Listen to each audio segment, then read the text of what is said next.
Peggy 18. In this 4-part series, get an inside look on the making of one of the most anticipated titles in gaming history. This is Inside Assassin's Creed 3.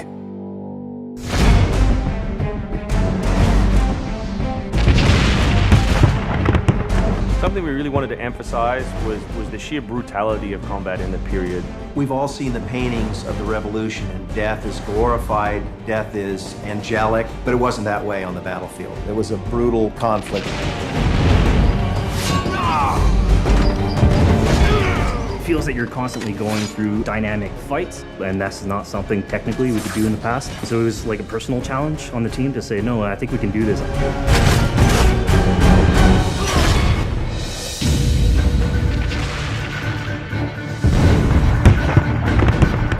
These armies are filled with different types of weapons. So, you have everything from muskets, you have grenadiers, you have guys with boarding axes. Being shot by a musket would be an awfully painful way to go. The caliber size of the ball was at least 3 or 4 times as large as anything that any modern military is using today. After the muskets were discharged, they would charge with their bayonets. What basically is a giant spear, and he has every intention of running that through you. They would shoot and then they would march, and that hand-to-hand combat was really brutal. And whether it's people using a bayonet affixed on the end of a musket, a small hatchet, this is a kind of killing that is very mano a mano.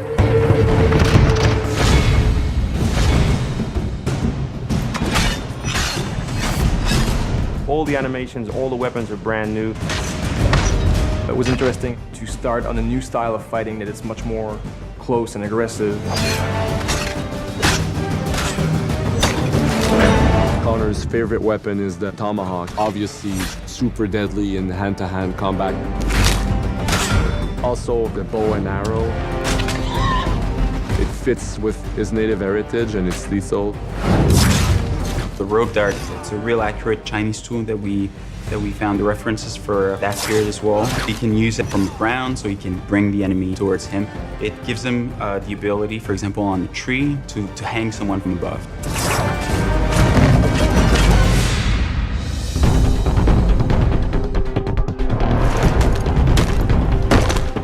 In Assassin's Creed 3, the one thing that we decided to do is to revamp the fight system from scratch. We wanted the skill in the combat in the game to be about transitioning from character to character by choosing the right moves, by performing them correctly. It allows you to basically mow your way through large numbers of people if you're good enough without stopping. What do you do if you go into a bunch of guys with muskets and they try and shoot you? So we had to figure out, can you dodge them? Can you run away? And we've added all these options, but our big one is the meat shield, where you can grab a guy and he gets shot instead. Our mocap guys are stuntmen. We spend a long time with them rehearsing and figuring out exactly what would be the greatest choreography. We had to go through, like multiple people. Connor is trained in a very different style of fighting to the British soldiers. The close quarters flow of the combat that's happening between the punches, the kicks, and everything else is indicative of what happens in the real world. I'm very impressed by the moves that they do. It's cool to see push kicks and axe kicks and different sort of takedowns that are done correctly and very believable when they're done. We're hand right, punch to the face, boom, to the throat, to the groin, finish with boom. This is something new for us that we're really proud of. It's fast, it's fluid, and you go through these guys like butter.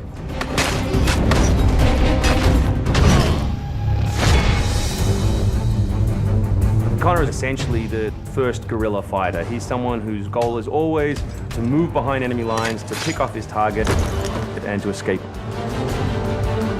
Employing guerrilla tactics, or what we now know today as asymmetric warfare, was something that truly was a component of the American Revolution. They learned what we would think was guerrilla-style warfare. You sort of hit quickly and then disappear. American tactics were really frowned upon by the British because the Americans did adapt the tactics that were used by the Native Americans from the French and Indian War. The first big battle, Lexington and Concord, takes place on a New England town green. And as the soldiers march back to Boston, they are marching along a dirt road lined by stone. It's not the most effective strategy, wearing your bright red coat and march through the woods while some farmer's trying to shoot at you. The Americans brought a tactic that they couldn't really cope with. They essentially took it away from the battlefield and they started guerrilla tactics.